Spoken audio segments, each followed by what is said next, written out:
Hotel ஸ்டைலில் செட்டிநாடு ரசம் எப்படி பண்ணுறதுன்னு இன்றைக்கி பார்க்கலாம். அதுக்கு என்னென்ன தேவைன்னு பார்க்கலாம்.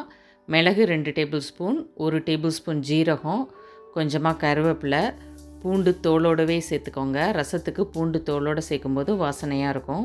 ஒரே ஒரு காஞ்ச மிளகா எல்லாத்தையும் மிக்ஸி ஜாரில் சேர்த்து கொரப்பாக அரைச்சி எடுத்துக்கோங்க. கடாயில் 3 டேபிள் ஸ்பூன் எண்ணெய் சேர்த்து நம்ம மிக்சியில் கரகரப்பாக அரைச்சதெல்லாம் இதில் சேர்த்து லேசாக வதக்கி எடுத்துக்கலாம். வதக்கின பிறகு 2 பெரிய சைஸ் தக்காளியை கட் பண்ணி இதோடு சேர்த்துக்கோங்க. தக்காளி நல்லா சாஃப்டாக வரையும் வதக்கி விட்டுட்டே இருங்க. நம்ம சேனலோட டெய்லி அப்டேட்ஸ்லாம் பார்க்குறதுக்கு மறக்காமல் சப்ஸ்கிரைப் பண்ணிக்கோங்க. இந்த வீடியோவுக்கு ஒரு லைக்கும் கொடுத்துடுங்க. தக்காளி நல்லா வதங்கிடுச்சு. இப்போ 1 டீஸ்பூன் மஞ்சள்தூள் சேர்த்து நல்லா கலந்து விடுங்க. ஒரு எலுமிச்சை சைஸ் புளியை கரைச்சி எடுத்து வச்சுருக்கேன், அதை இப்போ சேர்த்துக்கலாம். புளி தண்ணியை சேர்த்து ஒன்றா கலந்து விடுங்க. 1 நிமிஷத்துக்கு அது கொதிக்கட்டும். சளி ஜுரம்லாம் இருக்கும்போது எதுவும் சாப்பிட்றதுக்கு பிடிக்காது. அந்த டைமில் இந்த ரசம் வச்சு கொடுத்தீங்கன்னா அவங்களுக்கு கொஞ்சம் சாப்பிட்றதுக்கு பிடிச்ச மாதிரி இருக்கும். 1 கப் பருப்பை வேக வச்சு எடுத்து வச்சுருக்கேன், அதையும் இப்போ கலந்து விடுங்க. எல்லாம் ஒன்றா கலந்த பிறகு ரசத்துக்கு தேவையான அளவுக்கு உப்பு சேர்த்துக்கோங்க. இப்போ நான் வச்சுருக்கிற ரசம் 5லேருந்து 6 பேர் சாப்பிட்லாம்.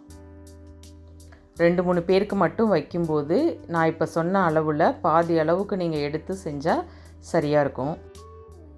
புளி தண்ணியும் பருப்பும் சேர்த்தாச்சு. இப்போ ரசத்துக்கு தேவையான அளவுக்கு தண்ணி சேர்க்கணும். நான் நல்லா 2 கப் தண்ணி சேர்த்துக்கிறேன். இது கரெக்டாக இருக்கும் இப்போ வைக்க போகிற ரசத்துக்கு.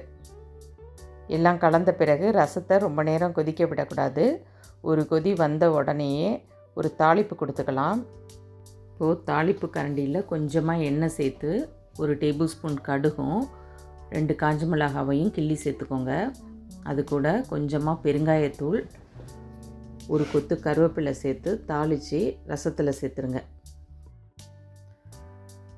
தாளிப்பு சேர்த்தோன்னே இன்னும் ரசத்தோட வாசனை அதிகமாகிடுச்சு. கண்டிப்பாக இதை உங்கள் வீட்டில் ட்ரை பண்ணி பாருங்கள். கடைசியாக வாசனைக்கு கொஞ்சம் கொத்தமல்லி தழையும் தூவிக்கலாம்.